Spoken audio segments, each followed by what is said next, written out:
Shalom, perkenalkan nama saya Tian Sifena Samadil. Saya dari kelas A6 Keperawatan semester 1. Pada saat ini saya akan membahas renungan singkat yang bertema pergaulan bebas pada masa remaja saat ini untuk memenuhi tugas ujian tengah semester pada mata kuliah agama. Pergaulan bebas pada masa remaja saat ini. Kenapa saya mengambil pada masa remaja bukan masa pemuda? Karena banyak sekali anak-anak yang masih usia dini, usia belasan tahun itu sudah terjerumus dalam pergaulan bebas. Nah, pengertian pergaulan bebas apa sih? Yang pertama adalah salah satu bentuk perilaku menyimpang yang nama bebas. Yang dimaksud adalah melewati batas-batas norma ketimuran yang ada. Masalah pergaulan bebas ini sering kita dengar baik di lingkungan maupun dari media sosial. Pergaulan bebas juga merupakan salah satu kebutuhan hidup dari makhluk sosial yang dalam kesehariannya membutuhkan orang lain dalam hubungan antara manusia melalui suatu pergaulan.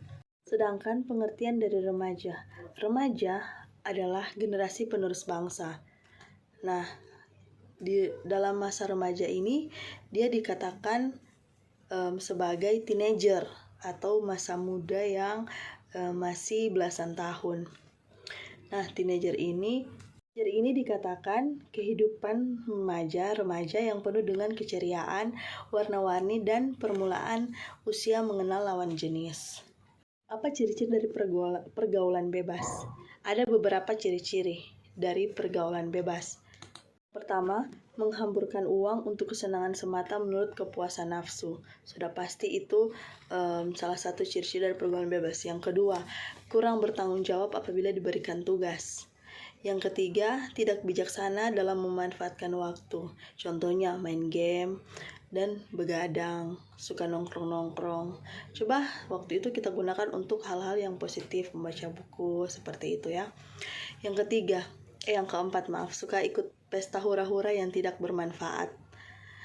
Yang selanjutnya, berperilaku tidak baik dalam masyarakat dan merugikan masyarakat. Berikutnya, melakukan seks bebas. Nah, itu sudah ada di kalangan remaja ya, bukan hanya di kalangan orang muda, tapi di dalam kalangan remaja yang anak usia 12-13 tahun itu pun sudah mengenal akan ini seks bebas ini. Yang selanjutnya masih remaja sudah merokok dan minum minuman beralkohol, karena kalau mau dibilang itu sudah tren-tren zaman sekarang itu. Muda emosional, gelisah, tidak sabar, tidak mau mengalah, ingin menunjukkan ekstensi dan kebanggaan diri. Selanjutnya, tidak mengindahkan nasihat orang tua. Banyak anak-anak zaman sekarang sudah tidak mau mendengarkan nasihat orang tua memang ya. Selanjutnya, dalam berpakaian tidak pantas dan terlalu seronok. Berikutnya, mengalami tekanan emosi dan mental, mendapatkan uang atau hal yang diinginkan dengan cara mencuri. Karena keinginannya akhirnya tidak punya uang, apa yang dia lakukan? Mencurilah. Apa sih faktor penyebab dari pergaulan bebas? Pertama yaitu rendahnya tingkat pendidikan keluarga. Kenapa dibilang di dalam keluarga? Karena ketika kita bangun pagi, kita mau tidur, mau makan, kita mau melakukan aktivitas itu, sebelumnya kita pertama kita bertemu dengan siapa? Orang tua kita, keluarga kita. Tapi jika dalam keluarga itu tidak harmonis, maka seorang remaja atau anak pemuda ini dia bisa terjerumus dalam pergaulan bebas. Dia akan mencari kasih sayang di luar sana, karena di dalam lingkungan keluarganya tidak ada kasih sayang dan rasa nyaman. Yang kedua itu keluarga broken home.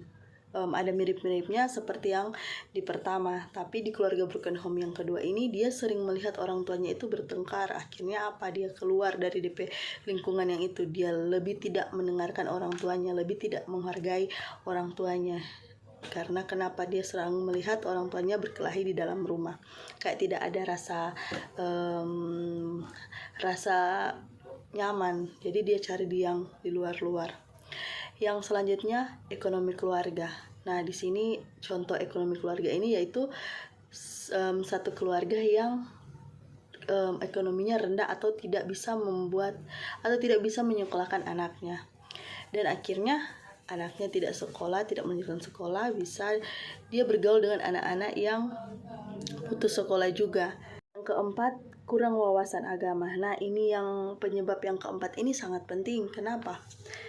Karena jika kita kurang membaca Alkitab, maka wawasan kita tentang pengetahuan yang menyimpang, kita tidak tahu dan kita akan melanggarnya. Maka dari itu, jika kita sering membaca Alkitab, kita akan bisa menambah pengetahuan kita.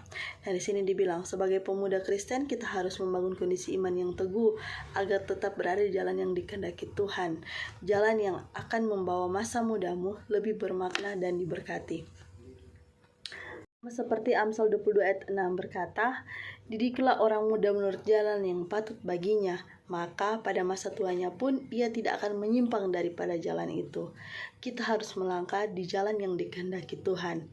Memang di masa ini kita sering mencoba hal-hal yang baru sebagai bagian dari proses pencarian jati diri. Ada remaja yang berani, tapi ada juga remaja yang penakut. Nah, di sini memang semua diberikan pilihan. Jadi mana kita harus memilih, jalan mana yang kita akan ambil, apakah jalan yang baik untuk kita atau jalan yang jahat untuk kita. Semua ada di tangan saudara-saudara. Bagaimana agar remaja tetap di jalan yang dikehendaki Tuhan sesuai dengan tema kita saat ini, yaitu hanya satu, belajar dari firman Tuhan. Mazmur 119 ayat 105, "Firman-Mu atau firman Tuhan itu pelita bagi kakiku dan terang bagi jalanku." Nah, firman Tuhan itu adalah peta petunjuk jalan agar pemuda tidak tersesat dalam menjalani kehidupannya. Tapi kita sebagai seorang remaja atau seorang pemuda itu kita tidak jauh dari hal yang namanya tantangan dalam pergaulan. Tetap kita memiliki tantangan dalam kehidupan kita. Berteman atau bergaul dengan sahabat adalah hal yang pasti. Namun seringkali pertemanan itu bisa membawa kita ke dalam kehancuran atau dalam kebinasaan. Jadi 1 Korintus 15 ayat 33. "Janganlah kamu sesat, pergaulan yang buruk merusak kebiasaan yang baik." Tidak sedikit pemuda hanya karena tidak ingin kehilangan temannya ikut-ikutan melakukan perbuatan yang salah. Ya, contohnya ada teman yang mau mengajak kita berpesta karena kita sebagai temannya rasa kayak ada perasaan takut dan bersalah jika kita tidak mengikuti ajakan teman kita, dan pada akhirnya kita jatuh dalam kesenangan dunia dan membawa kita dalam kehancuran. Hal inilah yang menjadi tantangan bagi kita, pemuda maupun remaja. Apakah kita akan memilih teman kita daripada memilih Yesus? Ingat teman-teman, hidup ini pilihan. Generasi muda penerus gereja, pilihlah yang terbaik untuk masa depanmu. Jangan mengambil keputusan yang mana bisa membuatmu tidak memiliki pilihan lain di masa depan, karena sudah terlanjur melakukan perbuatan yang harus dipertanggungjawabkan.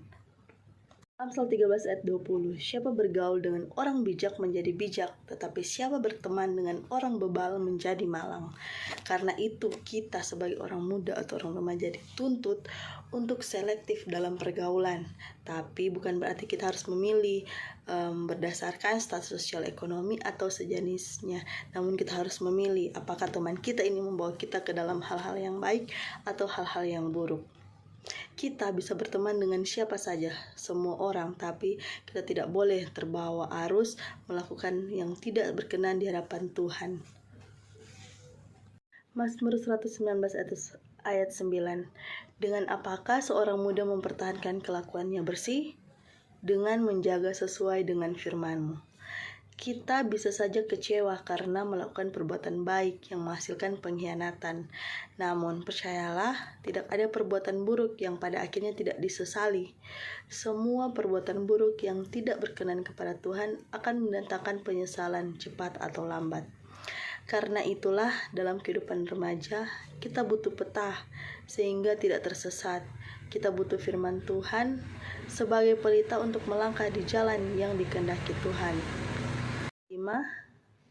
Yaitu penyalahgunaan internet.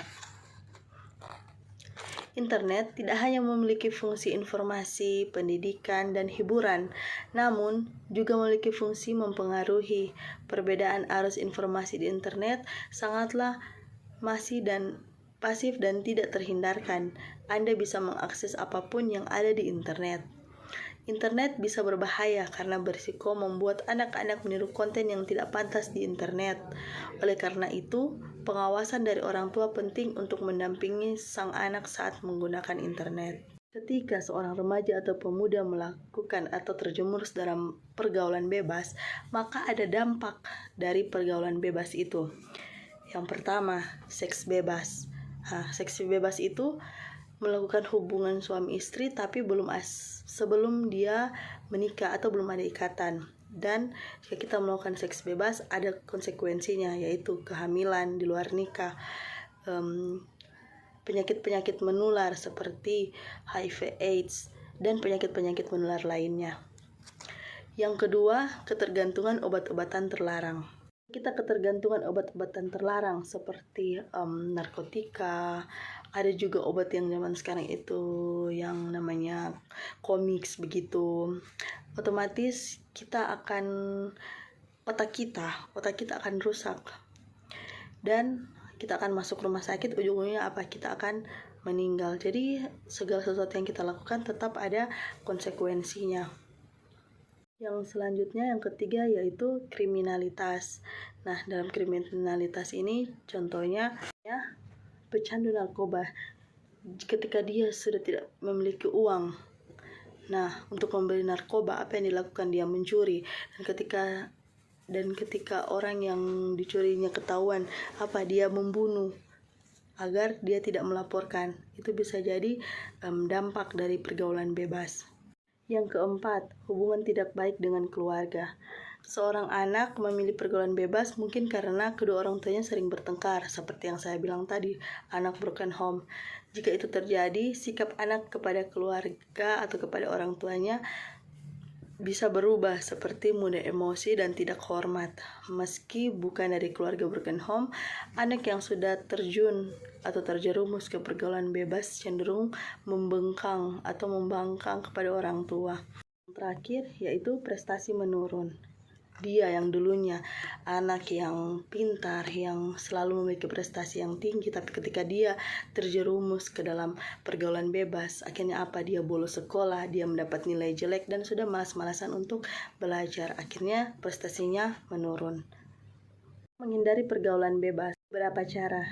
Yang pertama, menegakkan aturan hukum. Aturan hukum itu perlu ditegakkan dengan tegas. Pengetahuan atau penegakan aturan hukum mampu memberikan efek jerah kepada pelaku dan berfungsi sebagai benteng untuk menyelamatkan generasi muda bangsa Indonesia. Yang kedua, sosialisasi di sekolah. Adanya sosialisasi akan pergaulan bebas membuat masyarakat, terutama para remaja, akan mengetahui dampak positif dari pergaulan bebas. Yang ketiga, memperbaiki cara pandang. Di sini memperbaiki cara pandang itu untuk ubah cara pandang Anda atau ubah cara pandang dari remaja sebisa mungkin agar berpikir optimis, bukan pesimis. Apabila mendapat kekecewaan dan gagal mendapatkan hal yang diinginkan, coba untuk menanggapinya dengan positif. 4. Menjaga keseimbangan pola hidup. Anda bisa mulai menjaga pola keseimbangan hidup agar terhindar dari pergaulan bebas, mulai melakukan manajemen waktu, mengisi kegiatan positif, dan belajar membantu mengurangi pergaulan bebas. Dan yang terakhir, banyak membaca buku dan Alkitab. Karena sangat penting untuk menambah wawasannya, terutama jika kita mendekatkan diri kita kepada Tuhan, maka kita akan dijauhkan dari hal-hal yang tidak baik. Sekian video saya tentang pergaulan bebas pada masa remaja saat ini. Kiranya video ini dapat membantu teman-teman dan bisa menjauhkan diri kita dari pergaulan bebas. Shalom, terima kasih. Kenalkan, nama saya Tiansi Vanessa Madil. Di sini saya ingin mengajak teman-teman yang masih bingung mau masuk kuliah di mana untuk datang mendaftar bersama-sama dengan kami di Universitas Pembangunan Indonesia Manado. Nah, di sini kalian jangan khawatir, kalian pasti akan menjadi mahasiswa-mahasiswa yang aktif, yang bisa berguna bagi bangsa dan negara. Untuk itu, jangan lupa daftar ya. Terima kasih.